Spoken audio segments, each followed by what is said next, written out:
From the NASDAQ market site in Times Square, I'm your host, Josh Machiz, and I'm joined by Robert Glazer, the founder and CEO of Acceleration Partners and the author of his brand new book, Elevate. Thank you so much for joining us. Thanks for having me, Josh.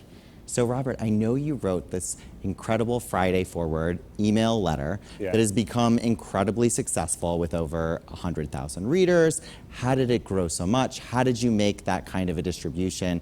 I know a lot of people struggle with their email newsletters, but getting that kind of distribution isn't easy. So tell us a little bit about that. Probably because I didn't intend to. So I actually started the Friday email as a note to my team at Acceleration Partners, our company, which was about 40 people at the time. We work, it's distributed, and I thought it would be a good way to stay in touch with people. I had been working on my morning routine, trying to get up early and read some positive stuff. The stuff I read was a little too, rainbows and unicorns for me. So I decided to take a story or something that kind of pushed people or was motivational, write it each Friday. I did it for about 5 or 6 weeks. I did not think anyone was really reading it. No one had sort of written anything like, take me off this. But then suddenly I started to get emails from people saying, this is really helpful. I did this from 2 weeks ago. I've been sending this to my dad. He likes it. I sent it to my friend and he shared it with his company. And so I realized there was a little bit of interest outside of the company. It wasn't written in any way for our company. I was at an event with some other CEOs, and we were talking about best practices, and I was talking about this notion of kind of writing a note to your team that wasn't about business, and a few of them said, oh, well, I'd love to see, what it is. And so I sent it to a couple of them, and like true entrepreneurs, one of them wrote his own, and the other said, this is great, I'll just forward yours. So they started sending it to their companies, and I started to get people saying, hey, could you add me? And this was kind of like my email and BCC, and so I eventually one weekend set up a newsletter list, and then I a little bit later set up bought a WordPress blog because people were asking me for like old ones and they were just buried in emails, and I dumped some of my friends and some other family on it, and I expected to get more kind of like, hey, take me off this, what the hell is this? But people started forwarding it and saying they liked it, and there was someone who was on it, wrote an article in Inc. magazine, and I saw 3,000 people sign up in the next couple of days, and it just started to kind of spread around the world and up the game for me in terms of every week, knowing that I had a bigger audience reading these messages. That's amazing. So what is it about Friday Forward and all the work that you've done on that led you to write this book, Elevate? It's definitely a process, because when I went to write Elevate, I went to write a compilation story of all these Friday Forwards. Then my agent told me that no one would be interested in a compilation book. They wanted a story. And when I wrote the book, I actually rewrote it a couple times. I started realizing that the formula of Friday Forward, the formula that I had been using to sort of, as I wrote this email and it got bigger, my life was getting better, my business was growing, how we were investing people was actually all the same thing, and it was this notion of capacity building, which the book is about. So it was a process. It was not not the book I sat down, right? But I realized that all roads were sort of leading me to the same thing in terms of my story, our company's story, and why these emails were having an impact on complete strangers. Makes a lot of sense. So I guess that leads me into my next question, which is, why do some people get so much more done in the day than many others? Yeah, look, we all have the same 24 hours in the day. We all have the same week. I think sometimes it's more convenient to believe that other people have this competitive advantage over us because we can tell ourselves that. I think what you're really seeing with these people is that they have become a more elevated version of themselves. They've built their capacity. They're not just getting more done, they're getting the right things done, and they're kind of rowing in one direction. And rather than sort of sitting back like, oh, I couldn't do that, or I can't keep up with that person, if we leaned into that and we said, hey, how can I get better? What else can I do? That's where I think the impact is really there. So you mentioned capacity building. Yeah. What is that, and why is it the core of achievement?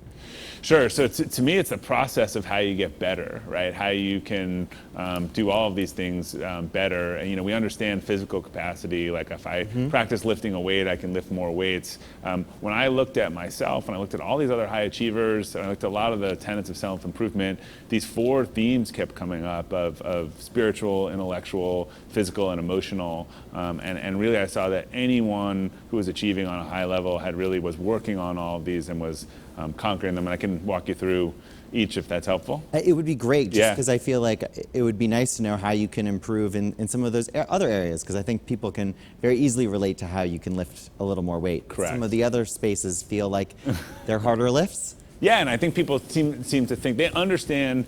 Well, I'll go in order, and then so there's spiritual, intellectual, physical, and emotional. Spiritual is not religious. Spiritual is, what are your values? What do you want most? Where are you really going? The premise of, you got to figure out what's important to you and how you want to live your life in order to know kind of where to focus.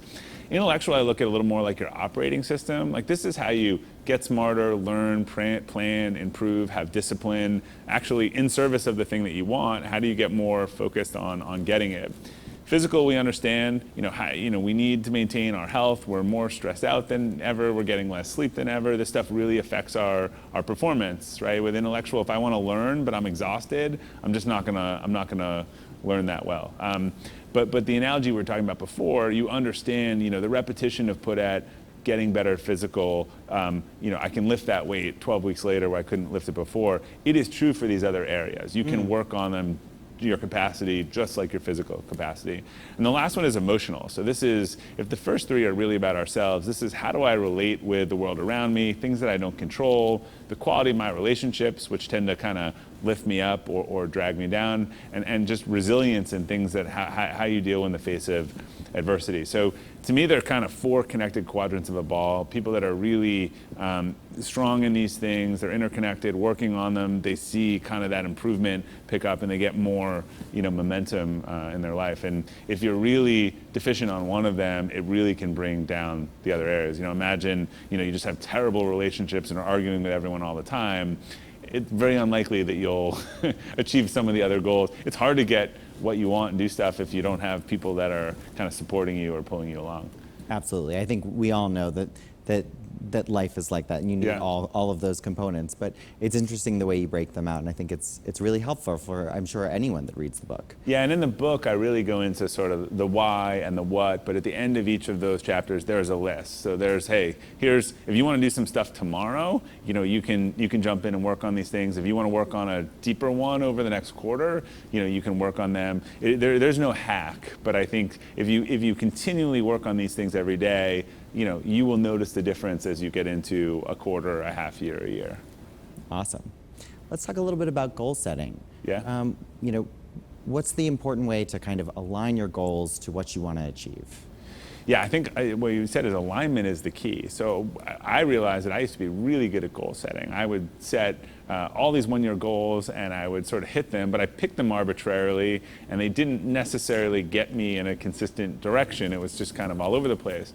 If you really are clear about your core values, a lot of your long-term goals should help you fulfill that and drive in that direction. And then that helps you figure out, if this is what you want to do in 10 years, then it helps you figure out what you need to do in 5 years and in 1 year, and it starts really aligning your goals to that. I think about quarterly goals or annual goals as kind of deposits on what you want most. And I think people are always surprised how much progress. We tend to see the big goal in the mountain and be like, oh, that's big. Yeah. And so let's get a bunch of this other little stuff done, when that stuff's not as important. I think everyone is always surprised when you just start taking the steps and doing that and apply it for week after week and month after month. Soon you look down and you're halfway up that, whatever that big mountain of a goal that you were trying to accomplish was. That's awesome and really great advice. What's maybe the most important change that you've made in your life as a result of the lessons in this book and in your newsletter? Yeah, I think when I got clarity, it's the capacities are in order for sort of a reason. I think the spiritual capacity is about getting clarity on who you are and what you want. Mm-hmm. I think when I really got clarity on that, on how I could show up most, what I want, what my strengths were, I started doubling down on things like Friday Forward and the writing and leadership, and I started exiting other things, whether it was commitments or relationships or otherwise, that just didn't support that. So this is that whole notion of we only have so much energy to give, and we see everyone running around. I think when you double down on the things that for you are so much fun that you don't even look at the time, or so enjoyable, I mean that's the biggest change. I mean I've had to learn to say no. I've had to learn to say, hey, thank you for asking me to do that, but I actually just committed to this other thing that I'm really excited about. And I think in the past I'd say no to all these things and I'd be spread way too thin. That's really good advice. I feel like a lot of people have a huge problem saying no to things. So in addition to the book, you have a very successful podcast. Yeah. Tell us a little bit about the podcast and who are some of the incredible guests you've had. Sure, yeah, the Elevate podcast really focuses on capacity building. I like having kind of world-renowned people in their specialty come and talk about it, and I think you can see some alignment between the 4 capacities and the episodes. We got a great one coming out with this week, and it's targeted a lot towards entrepreneurs and business people and people looking to learn and grow. Jeff Smart this week, who's like the top guy on hiring in the world. I've had Dan Pink come on and talk about timing. Kim Scott come on and talk about radical candor. We had Nir Eyal recently come on and talk about distraction. So really kind of sitting with someone who's the expert in an area and digging into that. That's awesome. Robert, last question. We've spoken a lot about your book, but would love to talk about Acceleration Partners. What are the kind of work that you guys do? What kind of clients do you work with? Sure. So Acceleration Partners, we're a partner marketing agency. We work with large organizations and help them build large partner programs where people send new customers to them and really only get paid on a performance basis. So it's kind of a win-win form of digital marketing.